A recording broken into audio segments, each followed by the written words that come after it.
দেখুন, আমরা একটা কথা খুব শুনেছি যে হনুমান চল্লিশা পড়লে, এটা একটা খুব রিসেন্ট একটা কনসেপশন, যে হনুমান চল্লিশা পড়লে বিপদ থেকে বেরিয়ে আসা যায়। হনুমান চল্লিশা পাঠ করলে যে কোনো রকম জটিলতা থেকে বেরিয়ে আসা যায়। এবং এই কারণের জন্য আমি দেখে, এটা একটা মডার্ন ট্রেন্ড, অনেক ইয়াং ছেলে মেয়ে তারা হনুমান চল্লিশা পাঠ করে বা হনুমানজির মন্ত্রোচ্চারণ করে, তারা মঙ্গলবার পালন করে। আমরা কনভেনশনাল পুরনো দিনে দেখেছিলাম কি সোমবার পালন, শনিবার পালন, এগুলো। কিন্তু আজকে প্রচুর ইয়াং জেনারেশনের ছেলে মেয়ে আছে যাদেরকে জেনজি কমিউনিটি বলা হয় বা জেনজি সম্প্রদায়ের, তারা কিন্তু মঙ্গলবার উপবাস করে। এখানেই হয়তো অনেকে আছে। তো যাই হোক, এখন ব্যাপার হচ্ছে হনুমান জয়ন্তী চলছে, এই কয়েক রামনবমী গেল। হনুমান জয়ন্তীতে আমরা আজকে জানবো দিদির থেকে, এটা আমার বহুদিনের ইচ্ছে ছিল জানার, যে কি করলে এই হনুমান জয়ন্তীতে আমাদের জন্য ভালো হয়, শান্তি পাই, অর্থ পাই, সুখ পাই, সমৃদ্ধি পাই, এই যেগুলো মানুষের চাহিদা বাই দ্য ওয়ে, তার মধ্যে আমরা হনুমান জয়ন্তীতে কি করব যার জন্য আমরা হনুমানজির কৃপা পেতে পারি এবং মঙ্গল হতে পারে আমাদের। আমার মনে হয় আজকের প্রোগ্রাম ইয়াংদের জন্য খুব ইম্পর্ট্যান্ট। আমরা অ্যাস্ট্রোলজিক্যালি আজ এই সময়টা কিভাবে কাজে লাগাবো। আমি স্বাগত জানাবো অনন্যাদিকে। আমাদের প্রিয় অনন্যাদি আজকে আমাদের সঙ্গে উপস্থিত রয়েছে। স্বাগত তোমায় অনুষ্ঠান। হনুমানজিকে এইটা করতে পারো যে তোমার শত্রু দমন যদি তোমার দরকার, তাহলে তুমি কি করবে, পান পাতা নেবে, পান পাতার মধ্যে লবঙ্গ দেবে, 9টা লবঙ্গ দিয়ে তার মধ্যে সুপুরি দেবে, দিয়ে গোটা সুপুরি দিয়ে দেবে। আর সেই পান পাতাটা মনের বাসনা বলে তুমি আর রেখে আসবে ওখানে। আর একটু পর লাড্ডু ফাড্ডু পালি প্যাকেটে করে দিয়ে আসো মন্দিরে। মিষ্টি যে কোন, হ্যাঁ, কোথায় দিতে হবে এটা? মন্দিরে। কোন মন্দির? হনুমানজির? হ্যাঁ, হনুমানজির মন্দিরে। এইবার এইটা করে আসতে পারো, এই হলো একটা উপায়। আর তারপরে হনুমানজির মন্ত্র পাঠ করবে মনে মনে। আর কি করতে পারো, আর লবঙ্গ, হ্যাঁ, 108টা লবঙ্গ যদি না পারো, তুমি 9টা লবঙ্গ গেঁথে, মৌলি সুতো কিনতে পাওয়া যায়, সেই সুতোর মধ্যে গেঁথে বা লাল সুতোতে গেঁথে তুমি 9টা লবঙ্গ দিয়ে একটা মালা দিতে পারো। আচ্ছা, মনের বাসনা, এটাও আমি হনুমানজির মন্দিরেই দেবো। হ্যাঁ, মনের বাসনা বলে। আবার তুমি যে পতাকা না ঝান্ডা বলে, ওইগুলো একটা তুমি কমলা রঙের দিয়ে আসতে পারো। বাহ, ভেরি গুড। এটা এখন খুব চলছে। হ্যাঁ, কমলা রঙের ট্রেন্ড। হ্যাঁ, এবং কমলা রঙের আসন তুমি দিয়ে আসতে পারো। আগে আমরা দেখতাম যে 15 আগস্টে আমরা স্বাধীনতার জাতীয় পতাকা লাগাতাম, কিন্তু এখন এটা খুব ট্রেন্ড আমি দেখতে পাচ্ছি, যে হনুমান বজরংবলীর মুখ আঁকা পতাকা, ত্রিকোণ আকৃতির পতাকা, গেরুয়া পতাকা মানুষ গাড়িতে লাগাচ্ছেন, বাড়িতে লাগাচ্ছেন, অফিসে লাগাচ্ছেন, অনেক জায়গায় লাগাচ্ছেন, আমি দেখতে পাচ্ছি এটা। ঠিক। আর মন্ত্রটা বলবে ওং হং হনুমতে নমঃ। ওং হং হনুমতে নমঃ বড় বড় অনেক আছে, সেগুলো আলাদা, কিন্তু এটা শর্টের মধ্যে বলা যাতে মানুষ করতে পারে। 108 বার করলে ভালো হয়। ওং হং হনুমতে নমঃ। ঠিক। এই মন্ত্রটা রেগুলার পাঠ করুন। এমনিতেই যারা 9 তারিখে যাদের জন্ম, হ্যাঁ, সেটা তাদের কিন্তু এই বজ্রমঙ্গলের উপাসনা করলে ভালো। আচ্ছা, 9 তারিখে যাদের জন্ম? হ্যাঁ, 9 তারিখে যাদের। তার 9 তারিখ হবে হচ্ছে 9, 18, 27, ব্যাস, এই 9, 18, 27, 54 তো ডেটে কারো জন্ম হয় না, হয় না। হ্যাঁ, তো কাজেই 9, 18, 27 এই তারিখে যাদের জন্ম হবে, তারা কিন্তু এই দিনটার ফেভারে উপকারটা এরা বেশি পাবে। আচ্ছা, এরা যারা মানবে আর কি, সবাই তো মানে না। তো যাই করো ভাই, মন থেকে করতে হবে, সোজা কথা। না, আমি তো একটা জিনিস দেখেছি, যে যদি কোনো মন্ত্রপাঠ অন্তত 3 মাস প্রতিদিন 108 বার করে করা যায়, হতে পারে সপ্তাহে 1-2 দিন আপনার বাদ যেতেও পারে অফিসের কারণে বা নানান কারণে, কিন্তু মোটামুটি যদি সপ্তাহে 4-5 দিন করা যায় এবং সেটা টানা 3 মাস করা যায়, মন দিয়ে করা যায়, তার ফল আপনি পাবেন। কিছু না কিছু তার ফল পাওয়া যায়। আমার কেউ দায়িত্ব নিয়ে বলছি আমি। একদিন করেই বলবে আমার তো কিছু হলো না। একদিনে কিচ্ছু হয় না, কোনো জিনিস একদিনে কিছু হয় না। আজকে অনেকে বলে যে জ্যোতিষ প্রতিকার এই আজকে করে দেবো, 1 মিনিটে করে দেবো, 2 মিনিটে, কিচ্ছু হয় না, ভুল ধারণা, কিচ্ছু হয় না। যদি একটা প্রতিকার করে তার মাধ্যমে আপনার চেঞ্জ হতে মিনিমাম 3 মাস সময় লাগে। তুমি যাই করো না কেন, সময় না দিলে কিছু হবে না। 3 মাস সময় লাগে। ঠিক আছে, হয়তো আপনি 1 মাস পর থেকে তার এফেক্ট বোঝা শুরু করতে পারেন, হ্যাঁ, বা পড়ার 7 দিন পরেই আপনি এফেক্ট খানিকটা বুঝতে পারেন, কিন্তু তার রেজাল্ট পেতে কিন্তু একটু সময় লাগে। হ্যাঁ। পরিষ্কার, কারণ এটা কোনো জাদু মন্ত্র নয়। আচ্ছা আসুন, কেউ একজন ফোনে রয়েছেন। হ্যালো, কে আছেন? হ্যাঁ দেবাশিস স্যার নমস্কার। নমস্কার আপনাকেও। আপনি কোথা থেকে বলছেন, কে বলছেন? হ্যাঁ আমি বালুঘাট থেকে বলছিলাম, বিশাল ঘোষ। আচ্ছা, কার সম্পর্কে জানবেন? হ্যাঁ আমার নিজের সম্পর্কেই জানবো। নিজের সম্পর্কে। কেমন লাগে দিদি প্রোগ্রাম দেখতে? দারুণ লাগে, আর আপনার সাথে বহুদিন পর কথা হলো। আচ্ছা, বাহ, থ্যাংক ইউ। বলুন আপনার ডেট অফ বার্থ বলুন। হ্যাঁ 17/5/1999। 17/5/1999। আচ্ছা, টাইম বলুন। সকাল 6:40, সোমবার।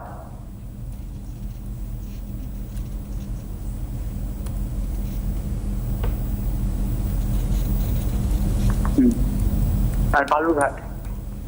আচ্ছা, বৃষ লগ্ন, বৃষ রাশি আপনার জানা আছে? হ্যাঁ জানা আছে, বিশ্বরাশি লগ্ন। আচ্ছা, সোমবার তো ম্যাডাম। হ্যাঁ আচ্ছা, এইবার আমি বলবো।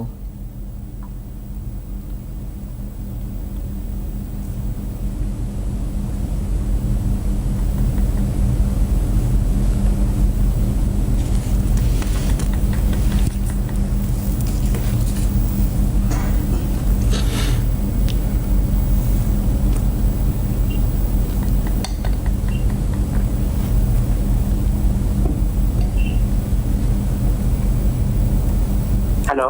হ্যাঁ হ্যাঁ বলছি। হ্যাঁ আপনার ছকটা দেখে নিন। এই দেখো, যেটা একটা স্ক্রিনে কথা দেখছেন বলি। এটা আপনার ছক। এর ছকের আচ্ছা। মধ্যে কি হয়েছে, প্রথম যেটা আমার চোখে পড়লো, হ্যাঁ, ওনার হরোস্কোপে কর্মকারক গ্রহ একেবারে পাওয়ারলেস, নিচস্থ এবং 20 যোগে আক্রান্ত। মানে কর্মের জায়গা কিছুতেই হতে দেবে না। কর্মকারক গ্রহটা খারাপ জায়গা। হ্যাঁ, এবার ভুল না ঠিক আগে আমায় সেটাই বলুন। তার মানে ওনার ক্ষেত্রে চাকরি পেতে বা কাজকর্ম পেতে আপনার প্রবলেম হবে, এটাই হচ্ছে আপনার বিরাট প্রথম সমস্যা। সমস্যা হবে, বেসিক সমস্যা হবে। আপনার এখন কি প্রবলেম হচ্ছে একটু বলবেন? হ্যাঁ ম্যাডাম আমি হচ্ছে কন্ট্রাকচুয়ালে চাকরি করছি, তো পার্মানেন্ট সরকারি চাকরি চেষ্টা করছি আর কি। কিন্তু কন্ট্রাকচুয়ালে ওই তো ভালো দেখেছেন? চাকরি আপনার নেই ছকে। স্যাটিসফ্যাকশনই তো নেই। না, হবে না। উনি তো চেষ্টা করছেন ভালো না। চাকরি, স্থায়ী চাকরির চেষ্টা না, করছেন। আমরা হচ্ছে না। সরকারি চাকরি বলছি না, স্থায়ী চাকরির আপনি চেষ্টা হচ্ছে না, করছেন। কারণ এটা কন্ট্রাকচুয়ালে। এইবার আপনাকে হ্যাঁ, তা কন্ট্রাকচুয়ালে করছেন, এর থেকে তো অনেক হ্যাঁ। বেটার হবে যে যখন আপনি পার্মানেন্ট পাই পেয়ে যদি যাবেন। হতে পারেন। হ্যাঁ, সেই জায়গাটা ওনার শুনুন, প্রথমে তো আপনাকে আপনার কর্মকারক গ্রহটাকে ভালো করতে হবে, বুঝতে পেরেছেন? এই গ্রহটা যদি ভালো হয়, আপনার পায়ে কি কখনো চোট লেগেছিল? পায়ে ব্যথা হয়? না তো ম্যাডাম, পায়ে তো আপনার কিন্তু পায়ে চোট লাগবে, বুঝতে পেরেছেন? এবং চোখ নিয়ে সমস্যা, পা নিয়ে সমস্যা, আর খুব কনসেন্ট্রেশনের খুব অভাব আপনার। আমি আর নাকি ম্যাডাম ব্যবসা করলে ভালো হবে? হ্যাঁ, ব্যবসা দেখছি, ব্যবসা দেখছি। করলে- না, আপনার ব্যবসার কারক গ্রহ 0 পাওয়ারে, পাওয়ারলেস, বুঝতে আচ্ছা, পেরেছেন? হ্যাঁ, আপনার হরোস্কোপের মধ্যে মাঙ্গলিক দোষটা 20 যোগে পরিণত হয়েছে, বুঝতে পেরেছেন কি বললাম? এবার বিয়ের ক্ষেত্রেটাও আমি খুব একটা ভালো দেখতে পাচ্ছি না। বলুন। ওটাই ম্যাম, তাহলে কি বলে ওটাই চাকরির জন্য চেষ্টা করছিলাম। চেষ্টা করলে হবে না, গ্রহ খারাপ থাকলে আর কি করে সম্ভব বলুন তো আপনি? কখনোই না। আপনি গ্রহটাকে ঠিক করুন। আপনার হরোস্কোপে কর্মকারক গ্রহ 20 যোগে আক্রান্ত, কর্মকারক গ্রহ অশুভ অবস্থায়, এই কারণে আপনার কিছুতেই হতে দেবে না, বুঝেছেন? আচ্ছা আচ্ছা, আর ঠিক আছে। আপনি বলছি ম্যাম, ভালো সময় তাহলে কবে থেকে আসতে পারে? ভালো সময় কবে থেকে আসবে? ভালো সময় আসতে দেরি আছে, দেরি হবে, ঠিক আছে? ঠিক আছে, বলছিলাম প্রতিকার করলে কি কবে ভালো সময় আসবে তাহলে? প্রতিকার আগে করুন, তারপরে বলা হবে। এখানে বলা হয় না কবে আসবে ভালো সময়। আপনি প্রতিকার করবেন, তখনই বলে দেবো এই সময় আপনার ভালো হবে। সে যাকেই দেখেন সেই বলে দেবে। কি বললাম বুঝেছেন? হ্যাঁ, আর এই নিয়ে বসে থাকলে আপনাকে বসেই থাকতে হবে, ঠিক আছে? চলো পরের ফোনে যাই। আর আপনাদের বলবো যে বুকিং নাম্বারের আপনারা ফোন করবেন 7596853615 হচ্ছে, এই হচ্ছে নাম্বার। টিভি স্ক্রিনের নিচে বুকিং নাম্বার দেওয়া রয়েছে। আচ্ছা, পরের ফোনে কে রয়েছেন? হ্যালো। হ্যালো, হ্যাঁ, বলুন। কোথা থেকে বলছেন? আমি বেহালা থেকে বলছি। কার সম্পর্কে? কলকাতা। কার সম্পর্কে জানবেন? আমি আমার ছেলের সম্বন্ধে জানবো। বলুন, ছেলের জন্ম তারিখ বলুন। ছেলের জন্ম তারিখ 15/11/1987। 15/11/1987। আচ্ছা, তারপর বলুন, সময়। টাইমটা বলুন। আর দুপুর 1টায়। দুপুর 1টার সময়। জন্মস্থান? জন্মস্থান কলকাতাতে। জন্মস্থান হচ্ছে কলকাতাতে। আচ্ছা, ঠিক আছে। কুম্ভ লগ্ন সিংহ রাশি আপনার জানা আছে? হ্যাঁ, নরগণ এটা জানি। আচ্ছা, ঠিক আছে, লাইনে থাকুন।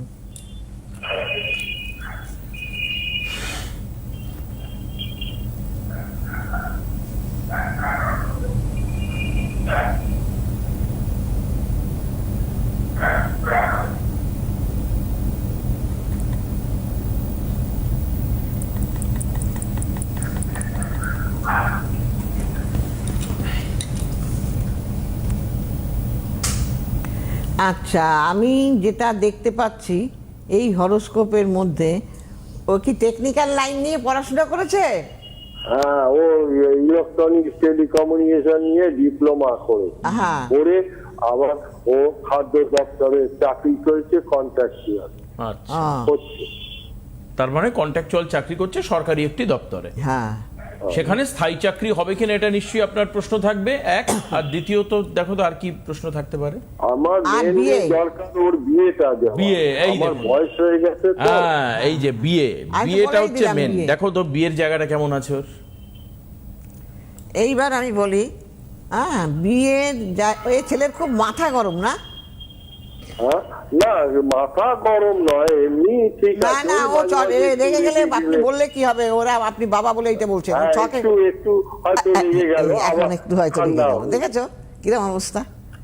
তো যাই হোক, এর কিন্তু আমি যা দেখলাম তাই, কিন্তু এর বিয়ে হলেই বিয়েটা বিচ্ছেদে পরিণত হবে। সপ্তমপতি অষ্টমের সঙ্গে কানেকশন, এখানে বিয়ে হলেই ছাড়াছাড়ি। আপনি যদি বিয়ে দিতে চান, একে জটক বিচার করে বিয়ে দেবেন, তা না হলে খুবই মুশকিল কিন্তু। আচ্ছা, কি বললাম বুঝেছেন?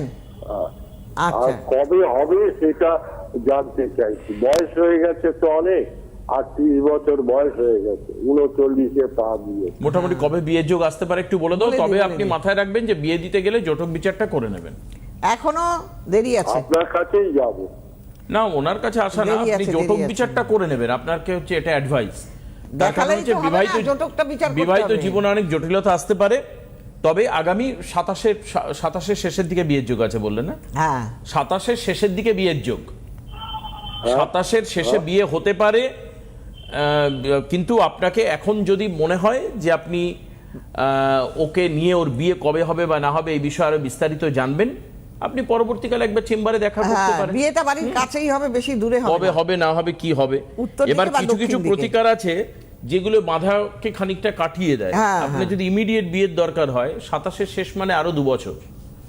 এখন যদি কিছু নিয়ম কানুন করে বা কিছু মন্ত্রর মাধ্যমে বা কিছু আধ্যাত্মিক প্রক্রিয়াতে দেখা যাচ্ছে যে আপনারা দেখাশোনা শুরু করলেন ওই বিশেষ পদ্ধতিতে, দেখা যাচ্ছে যে 26-এর শেষের দিকেও বিয়ে হয়ে যেতে পারে। এবার কি জানো তো, গ্রহযোগ যদি খারাপ থাকে না, সেটা বিয়ে টানবে যোগ আর কি। করলেও বিয়ে হবে না, সেই যোগটাকে ঠিক করতে হবে। এবং দেখা যাচ্ছে যে বিয়ে হয়েও পরবর্তীকালে নানান রকম হ্যাঁ, সেটা তো সাংসারিক আছেই, অশান্তি হচ্ছে। জটক বিচার করতে হবে সেটার জন্য। আর ওই গ্রহটাকে সতেজ সবল করতে হবে, শুভ অবস্থায় আনতে হবে। বিয়ের যোগ পড়েও বিয়ে হবে না, ভেঙে যাবে বিয়ে। এটাই হচ্ছে গল্প। এটাকে একটু ঠিক করে নিন, কথা বলে নিন, আলোচনা করে ছেলের সঙ্গে একবার আসুন, নিশ্চিতভাবে ভালো হবে ওর। বুকিং নাম্বার হচ্ছে 7596853615। এই নাম্বারে বুক করবেন। বুকিং নাম্বার টিভিতে দেওয়া আছে। আপনাদের চেম্বার রয়েছে হচ্ছে 3 তারিখে হচ্ছে গড়িয়াহাট। ইমিডিয়েট বুক করুন, মানে কাল বাদে পরশু দিন হচ্ছে গড়িয়াহাট। 6 তারিখ হচ্ছে শেওড়াপুলি। এই দুটো জায়গায় দ্রুত বুক করুন। 9 তারিখে তমলুক আর 17 তারিখে হচ্ছে হাওড়ার জন্য বুক করতে পারেন। তবে আবারও আরেকবার বলি, 3 তারিখ হচ্ছে গড়িয়াহাট, 6 তারিখ হচ্ছে শেওড়াপুলি, 9 তারিখ হচ্ছে তমলুক, 17 তারিখ হচ্ছে হাওড়ায় চেম্বার রয়েছে অনন্যাদির। আপনারা চেম্বারে আসতে পারেন, দেখাতে পারেন। এছাড়া আপনারা হয়তো মনে করছেন যেহেতু এই কটা জায়গায় 4টে জায়গায় চেম্বার, বাদ বাকি আমরা কি করব। স্কলে দেয়া আছে আর আপনারা- সব জায়গায়। হ্যাঁ, কবে কি রয়েছে সেগুলো নিচে দেওয়াও রয়েছে।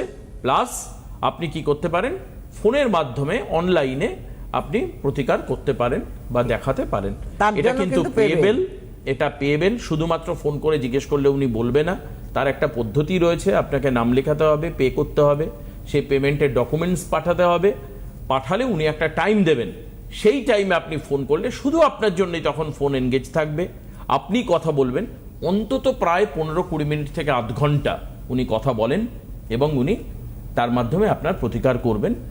যদি তারপর আপনার মনে হয় যে প্রতিকার আপনি নেবেন, কিছু প্রবলেম আছে যেগুলোতে প্রতিকার নিতেই হবে, তো সেগুলো করে তারপর আপনি প্রতিকার নেবেন, আপনার মতো সিদ্ধান্ত নেবেন সেইভাবে। এটা হচ্ছে দেখানোর প্রক্রিয়াটা বললাম অনলাইনে। ওনার এটা কিন্তু পেয়েবেল, মানে ভিজিটটা দিতে হবে, পেয়েবেল মানে হচ্ছে ভিজিট দিতে হবে অনলাইনে। এমনি ফোন করে ওনাকে বাড়িতে জিজ্ঞেস করলেন যে আপনি আমায় ভাগ্য বলে দিন, সেটা কিন্তু হবে না, ঠিক আছে? আর এই নাম্বার থেকে ওরকমভাবে ফ্রিতে ওনাকে কল দেবেও না। এই যে নিচের যে নাম্বারটা 7596853615, এই নাম্বারে আপনাকে ফোন করতে হবে। এই হচ্ছে নাম্বার এখানে দেওয়া রয়েছে, দেখুন এই যে, এটা হচ্ছে বুকিং নাম্বার। এই বুকিং নাম্বারে আপনি ফোন করবেন।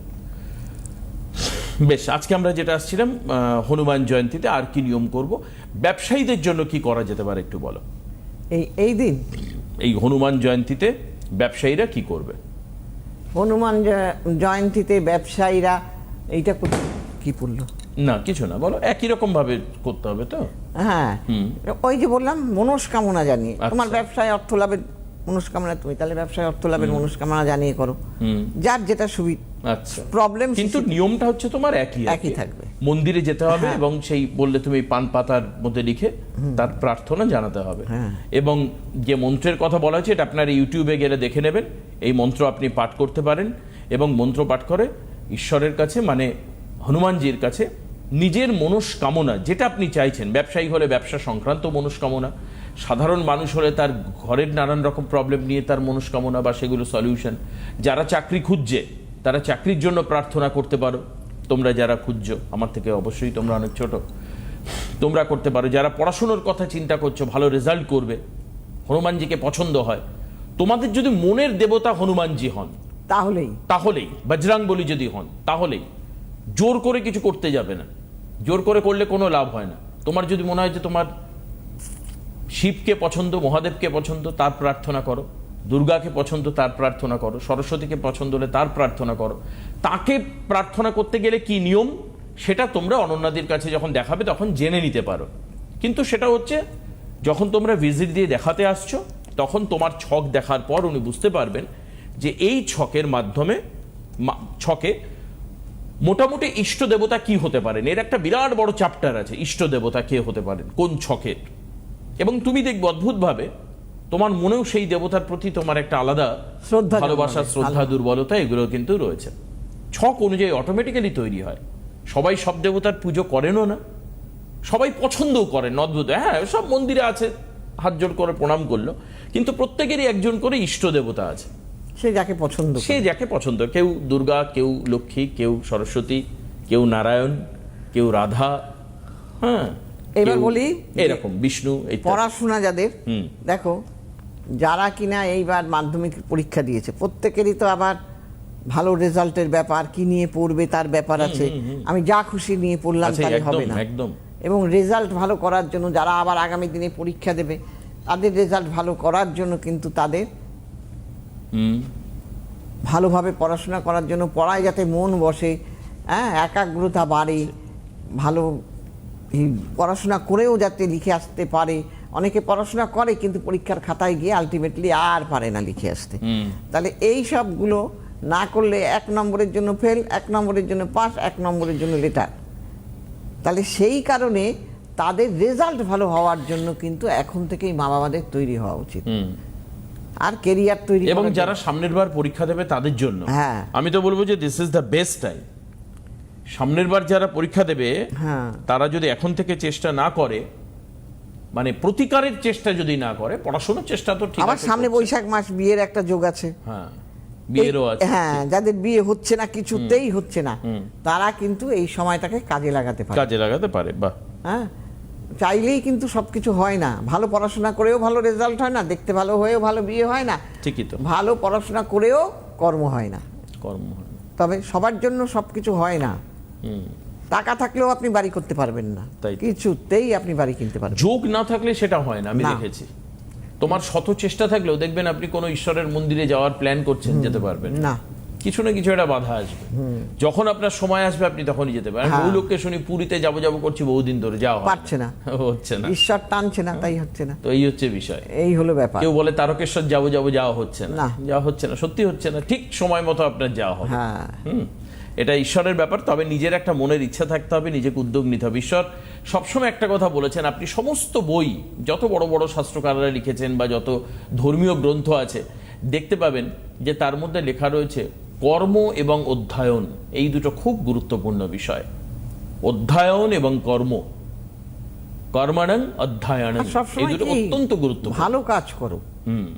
আমরা না এখন কে কত টাকা করব এই দিকেই আমাদের নেশা।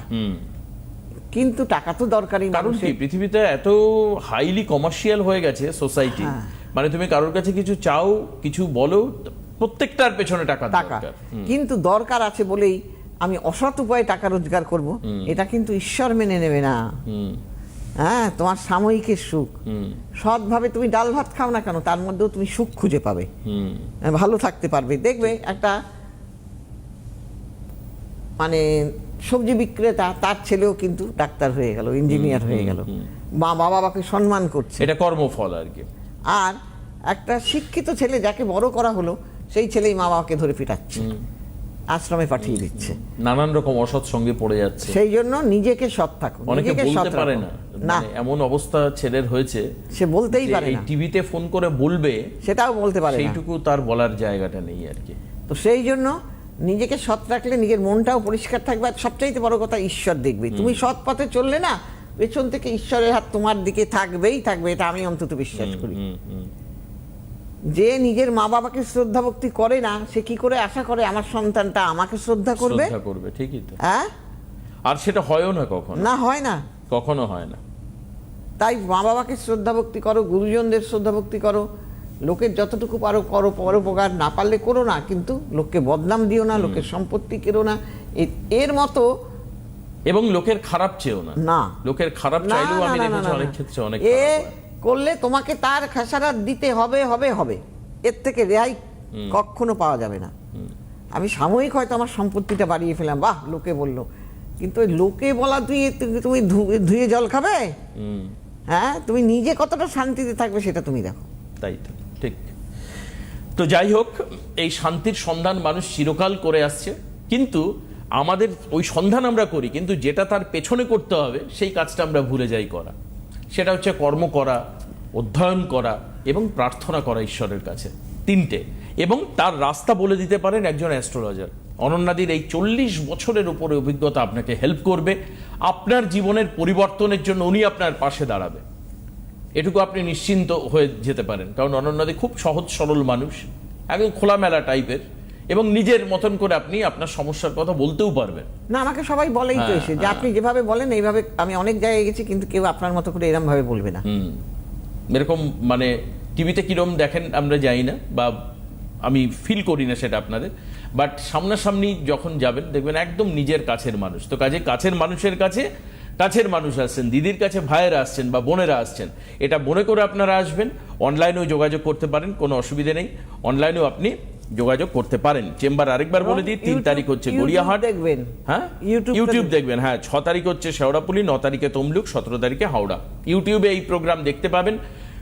আপনি কি করবেন, ইউটিউবের অ্যাকাউন্টে যাবেন, গিয়ে সেখানে উপরে সার্চ করবেন CTVN AKD plus Ananya this program, Ananya astrologer Ananya program বলে সার্চ করলে সেখানে এই যেরকম ভাবে আপনারা দেখছেন টিভিতে, ঠিক এইভাবে, এই যেভাবে দেখানো হচ্ছে এইভাবে আপনি সার্চ করলে পেয়ে যাবেন। আজকে এখানে শেষ করছি দিদি, সবাই ভালো থাকবেন, সুস্থ থাকবেন, সবাই ভালো থাকবেন, নমস্কার। সুখবর, আপনাদের প্রিয় জ্যোতিষী অনন্যাদি এখন অনলাইনে কনসালটেন্সি করছেন, আর ঘরে বসে পেয়ে যাবেন প্রয়োজনীয় প্রতিকার ভারতবর্ষের যে কোনো প্রান্তে। Online consultancy number 7596853615। অনন্যাদি, সব সময় আপনাদের সাথে, আপনাদের পাশে।